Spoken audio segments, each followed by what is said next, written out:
indeed a very strange phrase. Because, seriously, how do we still call an accident if it can be predicted? Yet, here's the thing. 90% of the accidents happen in our daily life are foreseeable. So, you might be wondering, why do we still let those things happen? So today, my topic, instead of talking about things relative to foreseeable accidents, I'm going to directly talk about foreseeable accidents and why it always hit on us. So first, just in case you're still being confused by this tricky term, I'm going to bring you into a simple daily life example. Imagine it is 2 weeks before your final exam, but you suddenly find yourself not familiar with much of the important knowledge of the limited semester. So, however, you still be like, yeah, I know this test will be difficult, but there's a great chance for me to just take a good guess on the answers.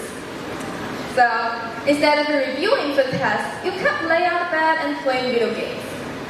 This eventually will lead to the happening of a foreseeable accident, but one had already foreseen some deadly dreadful result, but still take no precautions or actions to prevent it from happening. Now, another very common scenario of a foreseeable accident is drunken driving. Every day in China, 300 people die just due to those car accidents because of drunken driving. This is, of course, a very big number. But if you ask those drivers one question, are you aware of the possible consequences that might come out if you drive on road quickly? Their answer would definitely be a yes. Then I know the question lies here. Why do they still do things that will clearly hurt themselves?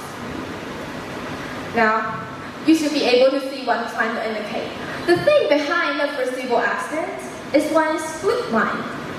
And to fluke just basically means one wants to succeed in something by taking chances. In our first example, you're trying to fluke the exam, which is very unlikely to succeed. And for those drunken drivers, they're trying to fluke through all the car crashes and eventually become one of the victims of those car crashes. All of these are foreseeable accidents. And when we're trying to fluke something, we're thinking that we can be the chosen one that can avoid and escape all those universal laws and become the lucky one. But I know this sounds silly, because why would people so firmly believe that they can be the lucky one? But hold on, there is a thing in it. Research and studies shows that the human being is a clever and unique creature. Just trying to deny those potential events or facts that turn to hurt their self-esteem. And I will bring up a very famous psychologist, Kubler-Ross, who had identified 5 processes, or we can say reactions, that humans will take when they are facing those unavoidable and unexpected accidents or illness. And the first one of them is denial. Well, a simple example will be when most people are facing an outraged tiger who's going to kill them in a second, their first reaction will be closing their eyes and pretend the tiger is not there. I know this is silly, but since 1970s, research and studies has found that most people think that they are more unlikely than others to experience those accidents or illness. Which basically means most people think that they are luckier than others. But let's dive deeper in it. 90% of people think that they are more lucky.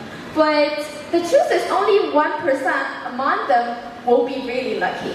So this turns out that the left 89% of them become the victim of a foreseeable accident and claim that they are so unfortunate. I know that you might be denying this, just like what Jen said, but I can prove it by asking you a single question. First, I will give you a fun fact. 51% of Chinese people will have hemorrhoid at least once in their lifetime. By the way, hemorrhoid means 痔疮 in Chinese.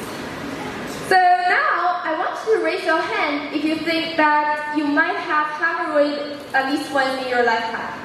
So no matter you are having it or not right now, or have had it before, or think that you might have it in the future, please raise your hand. Okay? 1, 2, 3, 4, 5. Okay, not many people raise their hand. But Due to our fun fact, there should be at least half of our audience raising their hand. So now you guys have given me a perfect example of human being denying the potential events or facts that turn to hurt their self-esteem. But it's very likely to happen. But, don't feel shameful for that, because everyone does so. Everyone wants to live a lucky life. We drive quickly on road, wishing that we won't get into any car crashes. And we go to cinema recently, wishing that it won't be closed in a second because of the pandemic. And we lie on bed playing video games for a whole day, wishing that we won't get into any illness. Those are all our lucky wishes. But we know that they won't all get true. So the thing is, the next time when you're trying to make choices, there is a very simple way to avoid all your flip mind.